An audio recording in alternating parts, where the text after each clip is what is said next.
የ2025 35ኛው የአፍሪካ እግር ኳስ ዋንጫ በትላንትናው ዕለት ጅማሮን አድርጓል። ትላንትና ምሽት ከተደረገው የመክፈቻ ስነ ስርዓት በኋላ አዘጋጅ ሀገር ሞሮኮ ከኮሞሮስ ጋር ጨዋታቸውን አከናውነው ነበር።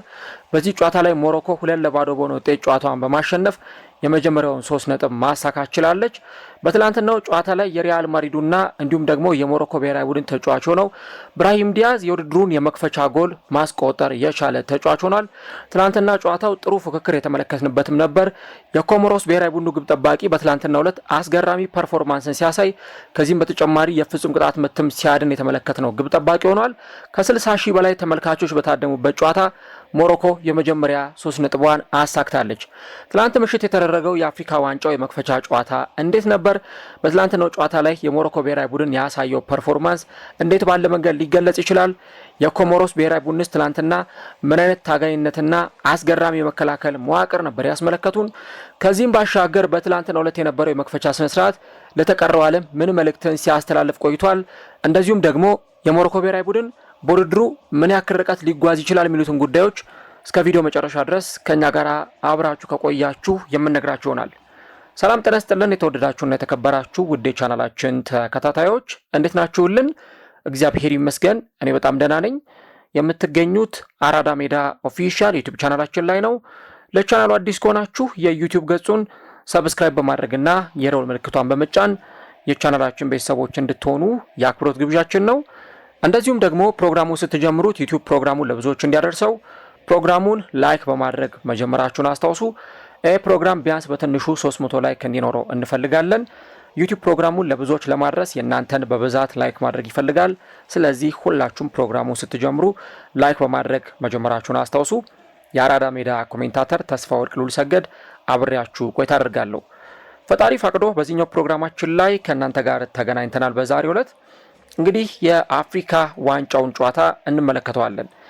የአፍሪካ ዋንጫው ላይ ጨዋታዎች ከመደረጋቸው በፊት ወሳኝ በሆኑ ጨዋታዎች ዙሪያ የተለያዩ ትንታኔዎችን አቀርባለሁ። እንዲሁ ደግሞ ከጨዋታዎች መጠናቀቅ በኋላ ልዩ ልዩ የጨዋታ ዳሰሳዎችንም ትንታኔዎችንም የማቀርብላችሁናል። ስለዚህ ትክክለኛው ቦታ ላይ ነው የምትገኙት። የእግር ኳስ ትንታኔዎችን ለማድመጥ ቻናሉን ሰብስክራይብ ያደረጋችሁ ቤተሰብ መሆናችሁን አትርሱ።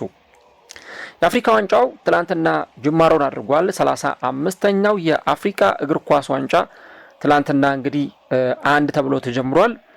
በጣም ለረጅም ጊዜ ሲጠበቅ የነበረ ለወራት ብዙዎቻችን ስንጠብቀው የነበረ ከዚህ በተጨማሪ ብዙ ሀገራትም በጉጉት ሲናፍቁት የነበረው ውድድር ነው ትላንትና እንግዲህ ጅማሮን ያደረገው። ትላንትና ምሽት ላይ እጥር ምጥን ያለች የመክፈቻ ስነስርዓት ነበረች። ብዙም ያልተንዛዛ ብዙም ያልረዘመ እና ግን በጣም ደግሞ ሳቢ የነበረም የመክፈቻ ስነስርዓት ተመልክተናል።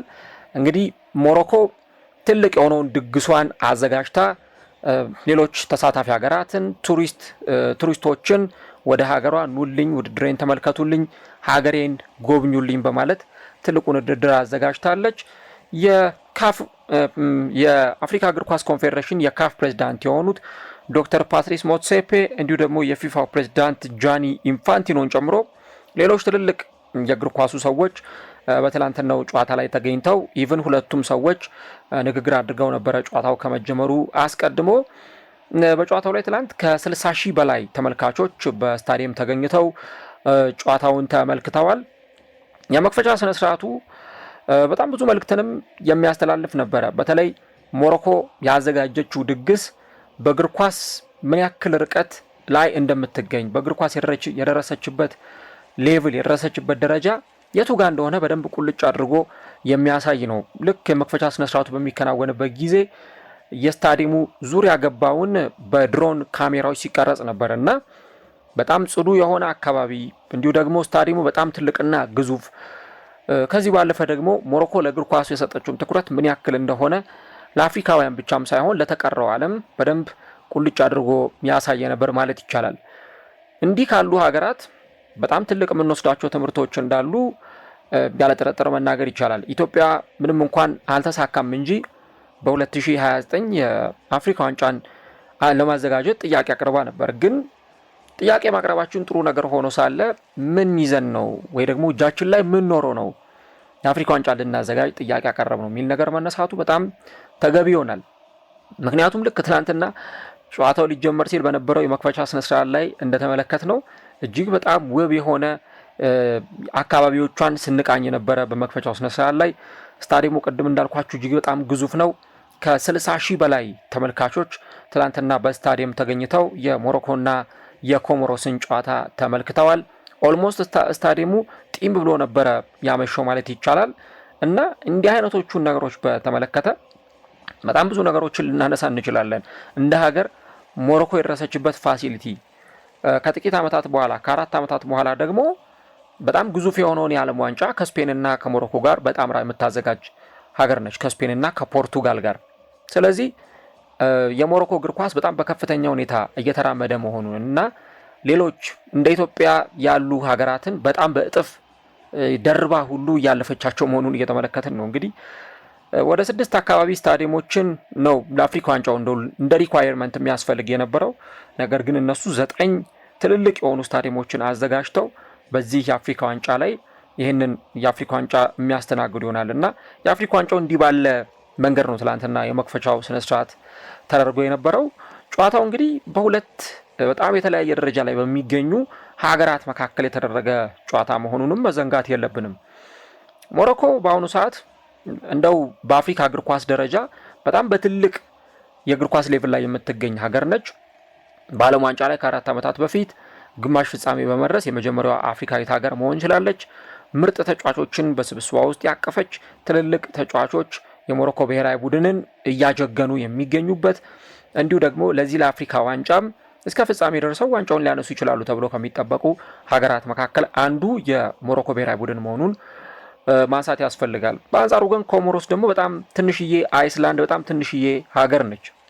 እንግዲህ ኮሞሮስ ያላት የህዝብ መጠን 1 ሚሊዮን እንኳን አይሞላም። ወደ 900,000 አካባቢ ህዝቦች ያሏት በጣም ትንሽዬ ሀገር ነች። በዚህ በአፍሪካ ዋንጫው ላይ ከምንመለከታቸው ጥቂት ፖፑሌሽን ወይም ደግሞ ጥቂት የቆዳ ስፋት ካላቸው ሀገራት መካከል አንዷ ነች። በሞዛምቢክና በማዳጋስካር መካከል የምትገኝ ሀገር ነች እና እንግዲህ ለአፍሪካ ዋንጫ እንኳን ሲሳተፉ አሁን ለሁለተኛ ጊዜያቸው ነው። በ2021 ነበረ ለመጀመሪያ ጊዜ የተሳተፉ የነበሩት። በእርግጥ ውድድሩ የተከናወነው 2022 ላይ ነው። በ2021 በነበረው የአፍሪካ ዋንጫ ላይ ነው እንግዲህ የኮሞሮስ ብሔራዊ ቡድን ለመጀመሪያ ጊዜ የተሳተፈው። አሁን ይሄ ሁለተኛው የአፍሪካ ዋንጫቸው ነው ማለት ነው እና በ2021 በነበረው የአፍሪካ ዋንጫው ላይም ተመሳሳይ አይነት ነገር ተመልክተን ነበረ። ኮሞሮስ የሞሮኮ ብሔራዊ ቡድንን ገጥመው ነበረ። በዛው የአፍሪካ ዋንጫ ላይ እንደምታስታውሱት 2-0 በሆነ ውጤት ተሸንፏል ያ ናሽናል ቲም። እዛ ጨዋታ ላይ እንደምታስታውሱት የኮሞሮሱ ብሔራዊ ቡድን ግብ ጠባቂ እጅግ በጣም የሚያስገርም የሜዳ ላይ ፐርፎርማንስን አሳይቶ ነበር። በዛ ጨዋታ ላይ የፍጹም ቅጣት ምትም አድኖ ተመልክተናል። አሁንም በዚህ ጨዋታ ላይ የኮሞሮሱ ግብ ጠባቂ እጅግ በጣም ልዩ ምሽትን ነበር ያሳለፈው። ልክ ከ4 ዓመት በፊት እንደነበረው የአፍሪካ ዋንጫ ከ3 ዓመት በፊት እንደነበረው የአፍሪካ ዋንጫ ሁሉ ይህም ግብ ጠባቂ የፍጹም ቅጣት ምት አድኗል በሞሮኮ ጨዋታ ላይ እና ውጤቱም ተመሳሳይ ነው። በ2021 የአፍሪካ ዋንጫ ላይ ሞሮኮ ኮሞሮስን 2-0 አሸንፋ ነበር። በዚህም ጨዋታ ላይ በተመሳሳይ ጨዋታው 2-0 በሆነ የሞሮኮ አሸናፊነት ነው የተጠናቀቀው። ኮሞሮስ ትልልቅ ብሔራዊ ቡድኖችንም ስትገጥም በደፋር በሆነው ሁኔታ በጀብደኝነት እንደምትገጥም ይታወቃል። በ2021 የአፍሪካ ዋንጫ ላይ እንደምታስታውሱት ጋናን 3-2 አሸንፋ ወደ ቀጣዩ ዙር ወደ 16ቱ ጥሎ ማለፍ አልፋ እንደነበር ይታወሳል እና በዚህኛው ውድድር ላይ ለተጋጣሚዎቿ ቀላል ሆና እንደማትቀርብ ግልጽ ነው። ትላንትና እንግዲህ ሁለቱም ብሔራዊ ቡድኖች በተመሳሳይ የ4-3-3 አሰላለፍን ይዘው ነው ወደ ሜዳ የገቡት። ሁለቱም በወረቀት ላይ 4-3-3ን ይዘው ቢገቡም ነገር ግን የሞሮኮ ብሔራዊ ቡድን በጣም ፍጹም በሆነ ማጥቃት በጣም ፍጹም በሆነ የበላይነት ነበረ ኳሱን ተቆጣጥረው ሲጫወቱ የነበሩት። ሙሉ 90 ደቂቃ ፋታ በማይሰጥ ማጥቃት ሲጫወቱ እንደነበር ተመልክተናል። ለሞሮኮ እንግዲህ እንደነ አችራፍ ሀኪሚ አይነት በጣም ትልቅ አይነት ተጫዋችን በዚህ ጨዋታ ላይ አለማግኘት ምናልባትም የሆነ የሚያጎርለው ነገር ሊኖር እንደሚችል ፊል ሊያደርጉት ይችላሉ። ግን በሞሮኮ በኩል ምንም የጎደለ ነገር አልነበረም። የአችራፍ ሀኪሚን ቦታ በደንብ ተሸፍኗል ማለት ይቻላል። እንግዲህ ያሲን ቦኖ የቡድኑ ግብ ጠባቂ ሆኖ ወደ ሜዳ ገብቷል።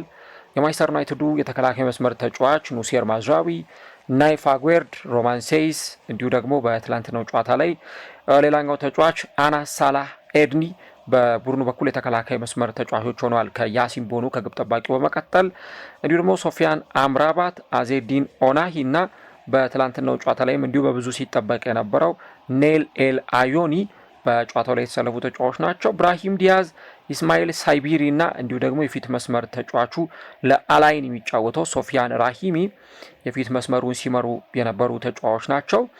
እንግዲህ ስቴፋኑ ኩሲንም ያው እንደ 4-3-3ን ይዘው ቢገቡም ነገር ግን በጨዋታው ሂደት 4-2-3-1 የሚመስል አይነት ፎርሜሽን የተመለከት ነው።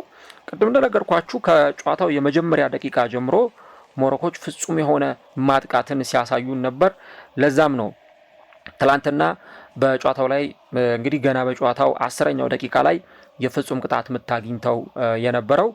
የፍጹም ቅጣት ምቱ እንግዲህ ብራሂም ዲያዝ ላይ በተሰራ ጥፋት ምክንያት የፍጹም ቅጣት ምት ለሞሮኮ ብሔራዊ ቡድን ተሰጥቶ ነበር። ነገር ግን ልክ በ2021 የአፍሪካ ዋንጫ ላይ የኮሞሮሱ ብሔራዊ ቡድን የሞሮኮን የፍጹም ቅጣት ምት እንዳዳነው ሁሉ በትላንትናው ዕለትም በጣም አስገራሚ ጊዜን ሲያሳልፍ የተመለከት ነው።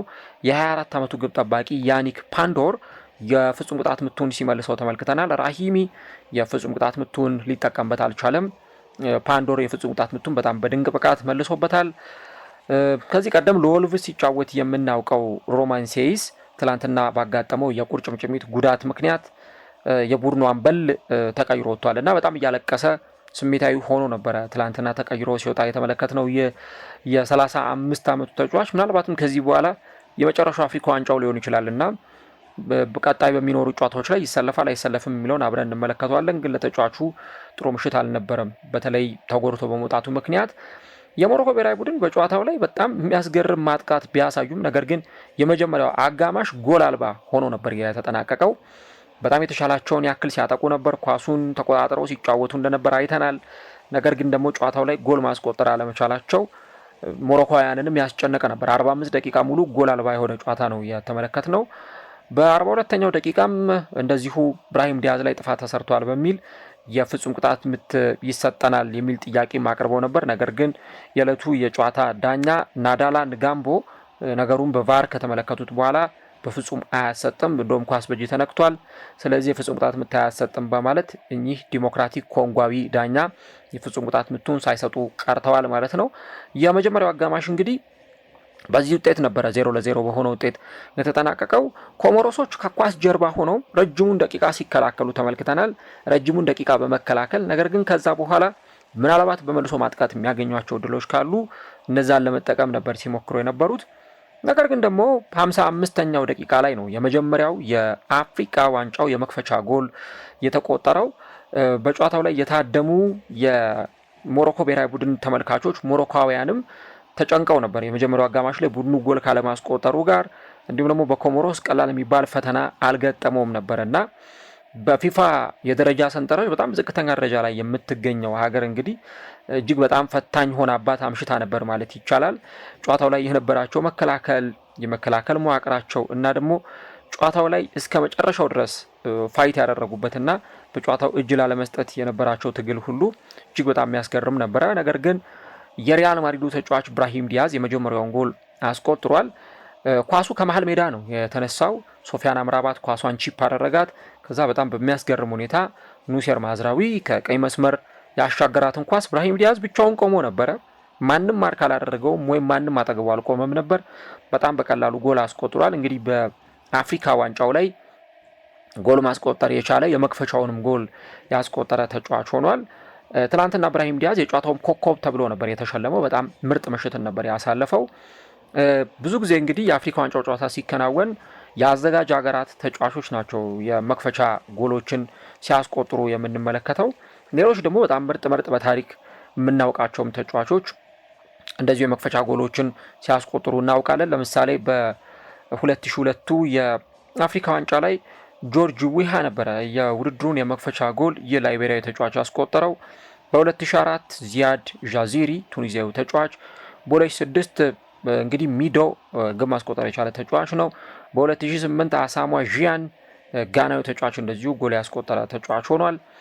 በ2010 የአንጎላው ተጫዋች ፍላቪዮ፣ በ2012 ደግሞ ያው የኢኳቶሪያል ጊኒ ውድድሩ አዘጋጅ ነበረች ዣቬር ባልቦዋ የኢኳቶሪያል ጊኒ ተጫዋች እንደዚሁ ጎል አስቆጥሯል። በ2013 ኢማኑኤል አጊሚያንግ ባዱ በጋና ብሔራዊ ቡድን በኩል ጎል ያስቆጠረ ተጫዋች ነው። 2015 ኤሚሊያኖ ኒሱዌ፣ 2017 ፒየር-ኤመሪክ ኦባሜያንግ፣ 2019 ግብጽ ባዘጋጀችው ውድድር የራሱ የግብጽ ብሔራዊ ቡድን ተጫዋች የሆነው ትሬዙጌ የመክፈቻውን ጎል ያስቆጠረ ተጫዋች ነው። በ2021 ጉስታቮ ሳንጋሬ ከቡርኪና ፋሶ በኩል፣ በ2023 ኮትዲቯር ባዘጋጀችው ውድድር ራሱ አይቮሪ ኮስታዊው ሴኮ ፎፋና የመክፈቻውን ጎል ያስቆጠረ ተጫዋች ነው። ትላንትና ደግሞ እንደዚሁ ብራሂም ዲያዝ የመክፈቻውን ጎል አስቆጥሮ ጨዋታው 1-0 በሆነ ውጤት ነው የቀጠለው። ከዛ በኋላ አሰልጣኙ ዋሊድ ሬግራዊ ቅያሬዎችን ሲያደርጉ ነበር። 74ኛው ደቂቃ ላይ ደግሞ በ65ኛው ደቂቃ ላይ ተቀይሮ የገባው አዩብ ኤልካቢ እጅግ በጣም የምታምር ጎል ነው ያስቆጠረው። ኳሱን እንግዲህ ከፍጹም ቅጣት ምት ግብ ክልል ውጪ ነው ሳላህ ኤድኒ ቺፕ ያደረገለትና ኤልካቢ ምናልባትም በቶርናመንቱ ምርጥ ብለን ልንጠራቸው ከምንችላቸው ጎሎች መካከል አንዱን ወደ ኋላ ተገልብጦ በማስቆጠር የጨዋታውን ምርጡን ጎል አስቆጥሯል ማለት ይቻላል። ጨዋታው እንግዲህ በሞሮኮ ብሔራዊ ቡድን 2-0 አሸናፊነት ነው የተጠናቀቀው። 70% ሞሮኮ ኳስ ተቆጣጥራለች። ትላንትና ኮሞሮስ 30% የሚሆነውን የኳስ ቁጥጥር ድርሻ ነበር የወሰዱት። በትላንትናው ጨዋታ ላይ 16 ሙከራ ሞሮኮዎች ሞክረዋል። ከ16ቱ 7ቱ ኢላማውን የጠበቀ ነበር። እንዲሁ ደግሞ የቡድኑም ግብ ጠባቂ ትላንት ኳሶችን በማዳን ረገድ በጣም የተዋጣለት ምሽትን አሳልፈዋል። ፓንዶር ብዙ ኳሶችን ነበር ሲመልስ የነበረው። የኮሞሮሱ ግብ ጠባቂ 5 የሚጠጉ ኳሶችን ትላንትና አድኗል እንጂ ምናልባት ከዛም የባሰ የጎል ቁጥሩ ሊሰፋ ይችል ነበር። የሞሮኮ ብሔራዊ ቡድን በእንዲህ አይነት ማጥቃት ውስጥ ተመልክተነዋል። ኮሞሮሶች 4 ሙከራዎችን ነው የሞከሩት። ከ4ቱ ደግሞ 2ቱ ነበሩ ኢላማቸውን የጠበቁ የነበሩት። በተለይ አንድ ኳስ በጣም ግልጽ የሚባል አጋጣሚ ነበር። ከግብ ጠባቂ ጋር ፊት ለፊት ተገናኝተው ያሲን ቦኖ የመለሳት ኳስና ጨዋታው ላይ እንግዲህ ሞሮኮ 648 ኳሶችን ተቀባብለው ከነዛ ውስጥ 582ቱ ወይም 89% የተሳካ ኳስ ቅብብል ነበረ ማለት ይቻላል። በኮሞሮስ ብሔራዊ ቡድን በኩል 283 ኳሶችን ተቀባብለው 216ቱ የተሳኩ ነበሩ። 76% ኮምፕሊትድ የምንለው ፓስ በኮሞሮስ በኩል ተመዝግቧል። በሁለቱ ቡድኖች በኩል ቅድም እንዳልኩት የደረጃ ልዩነት አለ። በጣም ሰፊ የሆነ ልዩነት በሁለቱ ብሔራዊ ቡድኖች በኩል እንደነበር ማንሳት ይቻላል። ምክንያቱም የሞሮኮ ብሔራዊ ቡድን ተጫዋቾች የጨዋታው ፊሽካ ከተነፋበት ደቂቃ ጀምሮ ፋታ የሚሰጥ እንቅስቃሴ አልነበረም ሲያደርጉ የነበሩት። ማጥቃት አሁንም ማጥቃት ሙሉ ደቂቃውን እንግዲህ በፕሪንስ ሞላይ አብደላ ስታዲየም የታደሙ ደጋፊዎችም ቁጭ ብድግ እስከሚሉ ድረስ በጣም በሚያስገርም ሁኔታ ነበረ ሲያጠቁ የተመለከት ነው። ኮሞሮሶች ያው አቅማቸው ይታወቃል። በመከላከል ነው ሊጫወቱ የሚችሉት። ከዛ ግን ደግሞ በመልሶ ማጥቃት የሚያገኟቸውን እድሎች ለመጠቀም ጥረት ያደረጉ ነበርና ጨዋታው ላይ ቢያንስ ጨዋታው ማኔጅ ያደረጉበት መንገድ ጨዋታውን ቢያንስ ለ45 ደቂቃዎች በደንብ ሃንድል አድርገውታል፣ ተቆጣጥረውታል እና እኔ የኮሞሮስ ብሔራዊ ቡድን ተጫዋቾች የነበራቸው ታጋይነት የነበራቸው ታታሪነት በጨዋታው ላይ ላለመሸነፍ እስከ መጨረሻው የነበራቸው ፍልሚያ እጅግ በጣም የሚያስገርም ነበር። እንግዲህ በዝናባማው ምሽት ምን ያክል አስቸጋሪ ተጋጣሚ ሆነው ሜዳ ላይ እንደቀረቡ በደንብ በግልጽ ተመልክተናል እና ሞሮኮ ጨዋታዋን አሸንፋለች። 3 ነጥብ ይዛ ወጣለች። በጣም ልዩ ምሽት ነበር ለአትላስ አንበሶቹ። የኮሞሮስ ብሔራዊ ቡድን ግን ሚናቅ ተጋጣሚ እንዳልሆነ በቀጣይ በሚከናወኑትም ጨዋታዎች ላይ ይሄ ቡድን ከዚህም በበለጠ ሌሎች ተጋጣሚዎች እጅግ በጣም አስቸጋሪ ሆኖ ሊቀርብ እንደሚችል ማንሳት በጣም አስፈላጊ ጉዳይ ይሆናል። እንግዲህ ከዚህም በኋላ ከዛምቢያና ከማሊ ጋር ነው የኮሞሮስ ብሔራዊ ቡድን ጨዋታውን የሚያከናውነው እና የሆነ አይነት ሚራክልም ሊያሳዩን ይችላሉ። እግር ኳሳዊ ተአምር ሲያሳዩን ልንመለከት እንችላለን። ያው አሁን ባላቸው ፐርፎርማንስ መሰረት የትኛውንም ቡድን ቢገጥሙ እስከ መጨረሻው 90 ደቂቃ ድረስ በጣም በጥሩ ሁኔታ መፋለማቸው አይቀርምና የኮሞሮስ ብሔራዊ ቡድንን በዚህ ሁኔታ ነው ልንመለከተው የምንችለው። ሞሮኮ ግን ያው በቃ መዳረሻዋ ይታወቃል፣ ይጠበቃልም። በቃ ፍጻሜ ለመድረስ ነው አስበው ዋንጫውን በሜዳቸው ለማስቀረት አስበው ነው ይህንን ውድድር እያከናወኑ የሚገኙት። የትኛውም ተጋጣሚ ከፊታቸው ቢመጣ ያንን ተጋጣሚ ለማሸነፍ ነው ከፍተኛ ጥረት የሚያደርጉት። ስለዚህ ያንን በማድረግ ሂደት ውስጥ ደግሞ ሞሮኮ እንግዲህ የመጀመሪያ ጨዋታዋን አሸንፋ ውድድሯን ጀምራለች። እስቲ እናንተስ ኮሜንት ላይ የገባችሁ ሀሳቦቻችሁን ጻፉልኝ። የትላንትናውን ጨዋታ እንዴት ተመለከታችሁት? የመክፈቻውን ጨዋታ ሞሮኮስ እንደ ህልማቸው ፍጻሜ ደርሰው ዋንጫውን ያስቀሩት ይሆን? እሱን እንግዲህ በቀጣይ ጊዜ አብረን እንመለከተዋለን። የሞሮኮ ብሔራዊ ቡድን የመጀመሪያውን ጨዋታ በዚህ መልኩ ካሸነፈ በኋላ እንግዲህ ሁለተኛውን ጨዋታ ደግሞ ከማሊ ብሔራዊ ቡድን ጋር ያከናውናል። ይሄንኛው እንደ ኮሞሮሱ አይሆንም፣ በጣም ከባድ ጨዋታ ነው የሚሆነው ከማሊ ጋር የሚከናወነው ጨዋታ። ኮሞሮስ ግን ከመጀመሪያው ውድድሯ ልምድ ደግሞ አግኝታ በሁለተኛው ውድድሯ ላይ ቢያንስ ከመጀመሪያው የተሻለ ፐርፎርማንሷን ታሳያለች ተብሎ ይጠበቃል። ለሞሮኮ ብሔራዊ ቡድን ለቀጣዩ የዓለም ዋንጫም በደንብ ራሳቸውን የሚያዘጋጁበትም ጭምር ይሆናል። ምክንያቱም ከከባድ ምድብ ነው ሞሮኮ የምትገኘው ከብራዚል ከስኮትላንድ እንዲሁ ደግሞ ከሀይቲ ጋር ነው በዓለም ዋንጫ የምትገኘው እና ለዛኛው ዓለም ዋንጫ በደንብ ራሷን የምታዘጋጅበትም ይሆናል። ከዚህ በተጨማሪ ይህንኛው ቶርናመንት ግን የሞሮኮ ብሔራዊ ቡድን በጣም የተሻለ ፐርፎርማንስ አሳይተው እንግዲህ ከፍጻሜ እንዲደርሱ የሚጠበቅበትም ውድድር ነው። ጥሩ የሆኑ ተጫዋቾች አሏቸው፣ በተለያዩ የአውሮፓ ሊጎች የሚጫወቱ ተጫዋቾች። ይህ የተጫዋቾች ስብስብ ደግሞ ዋንጫ ያስገኝላቸዋል የሚለውን ነገር አብረን የምናየው ይሆናል። በነገራችሁ ላይ አድማጮች ዛሬ የአፍሪካ ዋንጫው ቀጥሎ ይደረጋል። ከመጀመሪያው ምድብ ማሊ ከዛምቢያ እንዲሁም ደግሞ ከቀጣዩ ምድብ ደቡብ አፍሪካ ከአንጎላ እና ግብጽ ከዚምባብዌ ጋር ጨዋታቸውን ያከናውናሉ። ምሽት ላይ በአፍሪካ ዋንጫው ጨዋታ በቀጥታ ስርጭት እንገናኛለን ከእናንተ ጋር። የሳውዝ አፍሪካና የአንጎላን ጨዋታ ይዘንላችሁ እንቀርባለን ማለት ነው። ነገም እንደዚሁ ሌሎች ጨዋታዎች ይኖራሉ። ፈጣሪ በፈቀደ እነዚህን ጨዋታዎች ይዘንላችሁ እንቀርባለን። ስለዚህ ቻናሉን ሰብስክራይብ እያደረጋችሁ ቆዩን። በኋላ ምሽት ላይ በሳውዝ አፍሪካና በአንጎላ ጨዋታ ከእናንተ ጋር እንገናኛለን። መልካም ጊዜ ይሆንላችሁ።